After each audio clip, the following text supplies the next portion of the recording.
ladies and gentlemen, welcome to I Can't Shut Up Unless You Tell Me To, here on HIMediaTV. Now, I want to talk about Baldur's Gate 3. I know, out of the last handful of episodes that aren't a radio show, and even some of the radio shows, I'm talking about Baldur's Gate all the goddamn time. Guilty. But, that being said, I want to talk to y'all real quick about the new update that came today, at time of day of recording, Thursday, the 30th of November. An exciting, very exciting update to be sure. A prologue, or epilogue, I mean to say, of sorts that basically allows us to have some kind of closure. The endings of Baldur's Gate 3 left many people, myself included, very unhappy. Especially as someone whose primary love interest during his game was Karlach. And honestly, I got so fed up and angry with Karlach's ending that I sort of just made the choice to rush through the ending of the game, even though probably that wasn't the best thing for me to do, all things considered. But knowing how it ends makes me kind of want to go back into that specific save file and make some adjustments. Primarily resolving Shadowheart's quests as well as Will's and, wrapping up some stuff for Jihara and Minsk and the rest of them. If I'm being perfectly honest, I also want to get Boo, and I didn't get Boo, and I'd like to meet Boo because Boo sounds like fucking the bee's knees. But that's just me. Regardless, the end. It's just not to spoiler warning. I'm going to try and keep it as spoiler free as possible for how this all resolves. But spoiler. I'm going to talk about Karlach's ending and as it pertains to the epilogue. So spoilers if you care about that at all. Yeah, you've been warned. 3, 2, 1. After you go, if you have basically two choices. Karlach, the choices are still relatively the same, but A, she blows up and dies and you're just sad during the party that they host. Withers yoinks everybody from the ends of the earth for one party of 6 months after everything has happened. There's been a bit of a time skip. And you're just sad because Karlach's not there. Now, also, in my playthrough, Gale was also not there just because I didn't want to go through the 2.5 hour ordeal that is the motherfucking Elder Brain fight. And to be clear, I got a mod that lets me bring everybody with me. And not just the 4 people I brought with me. Everybody. So, and I still had almost everybody die fighting the Nether Brain the first time. So, when I had the option to just, send a basic white man, go blow up, a la Akbar, motherfucker, he did exactly what I needed him to. It was very sad. I did like Gale. He was the homie, but I want to see the epilogue. I'm not sitting through that bullshit again. Now, if I go back in the same save file and do that, will I make some changes? Absolutely. Do I even feel like I want to go all the way back to Act 1? And, what's it called? Pick up some loose ends I fucked up on? Absolutely. I actually might do that. That would be very dumb on my part, but in my brain, autistically, this is the save file where Muscle Mommy Karlach is bae, and I think I'm playing this save files based off who I'm fucking in the game. But that being said, the epilogue is fine. Alternatively, if you decide to go with Karlach to Avernus, and I think you can also basically bring Will with you. I think they removed the ability to bring Will with you, possibly, or they didn't. I didn't see it. I was able to have Will come with us.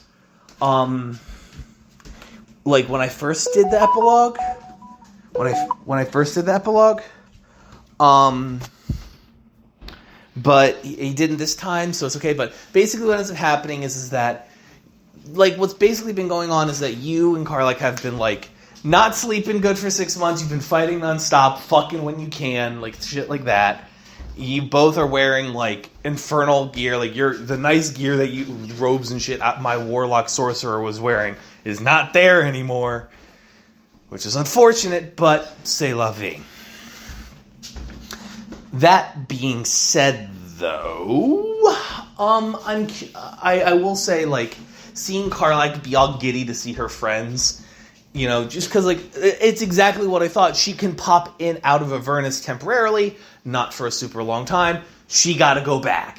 And here's the big thing that really, really, like, I'm very happy about. There are hints dropped by basically every character that you have more than a neutral affinity with that's there of, I'm glad you're doing okay. We're working on it.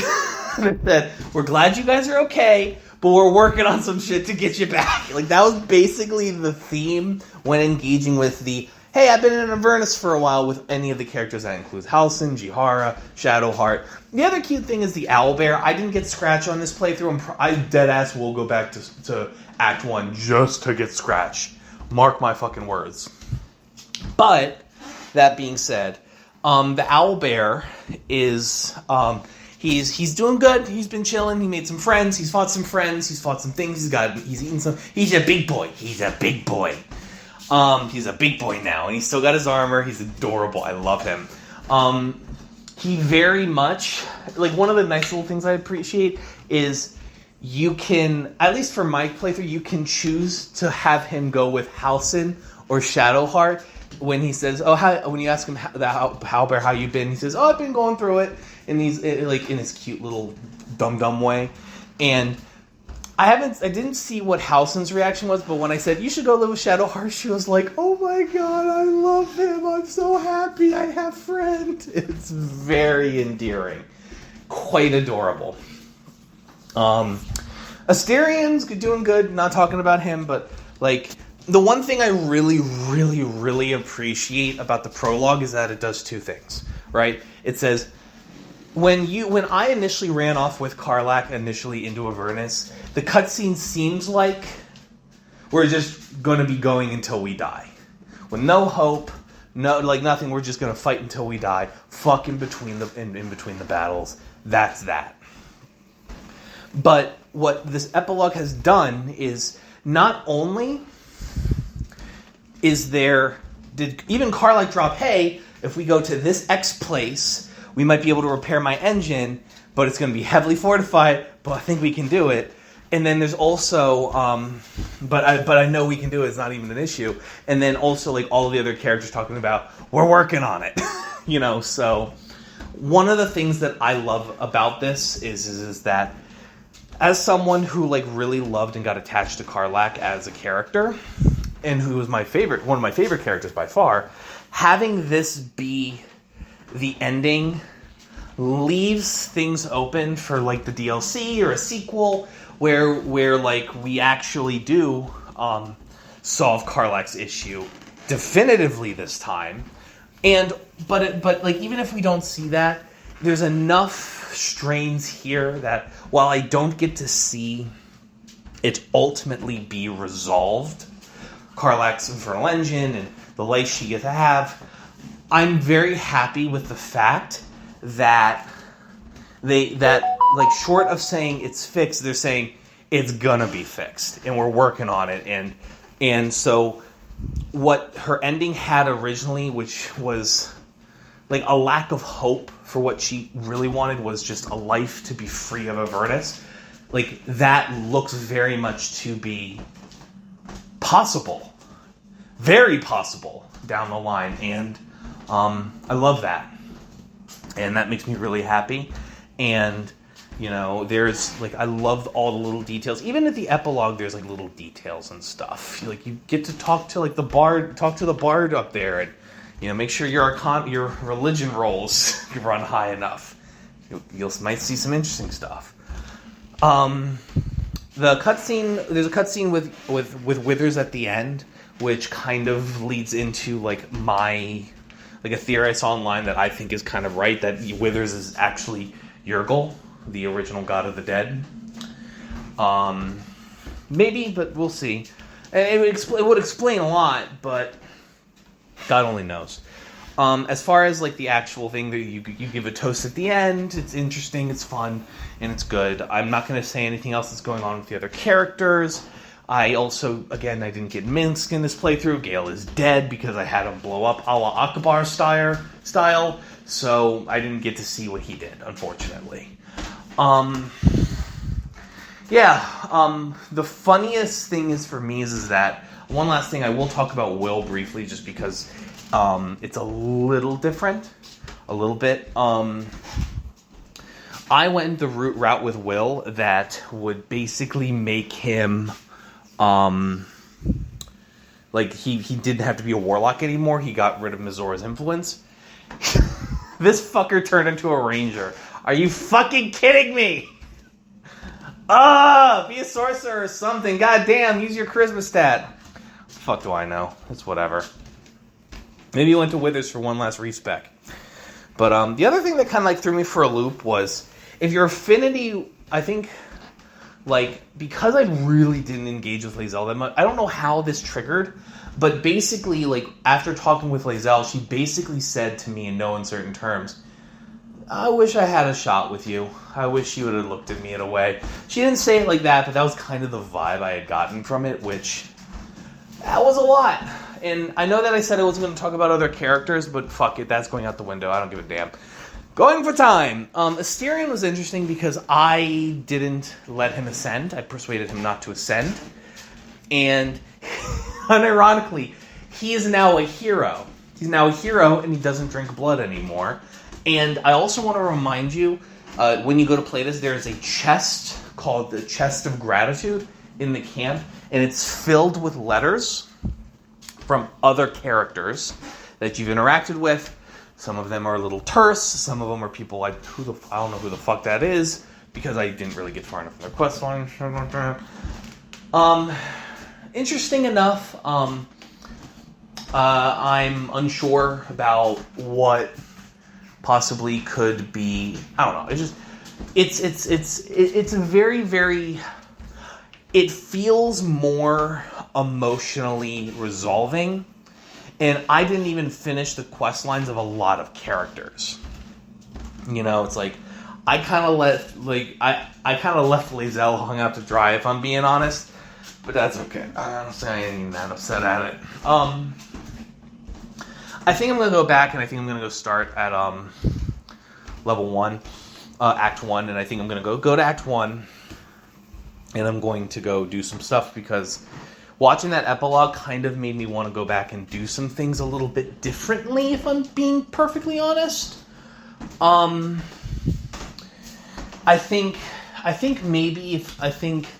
don't know. I'm very happy with this. It's everything, especially with Karlach, feels so much more resolved.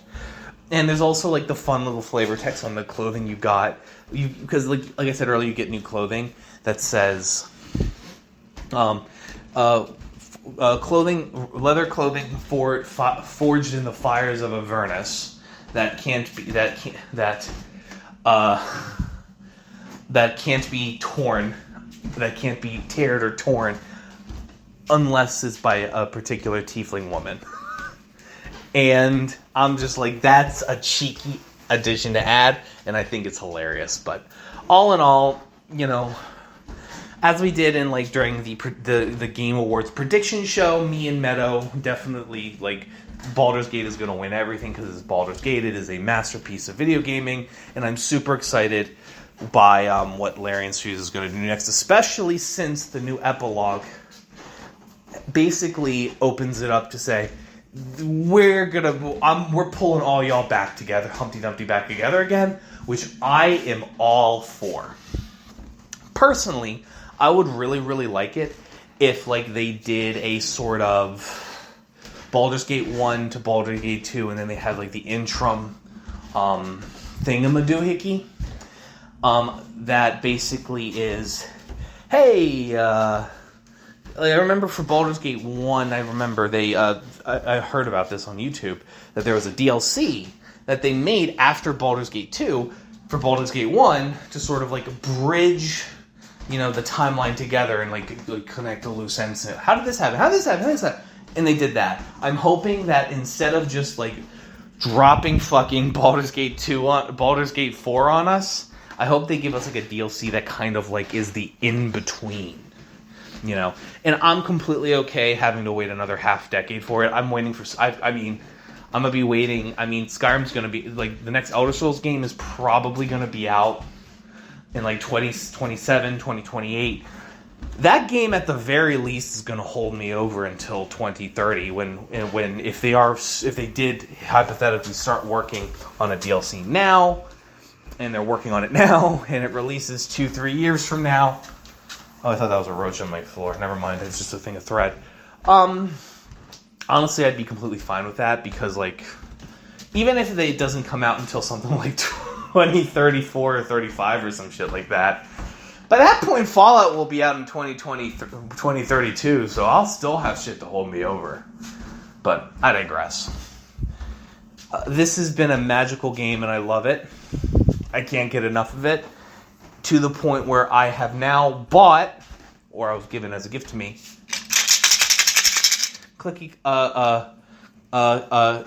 shiny math rocks from my buddy, who's also going to be DMing a campaign that I am partaking in.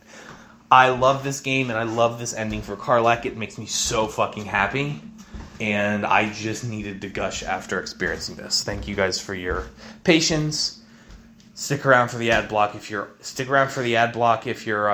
listening on podcasts, and if you're listening on YouTube, you know, like, subscribe, join my Discord, blah blah blah blah blah blah. Have a good one.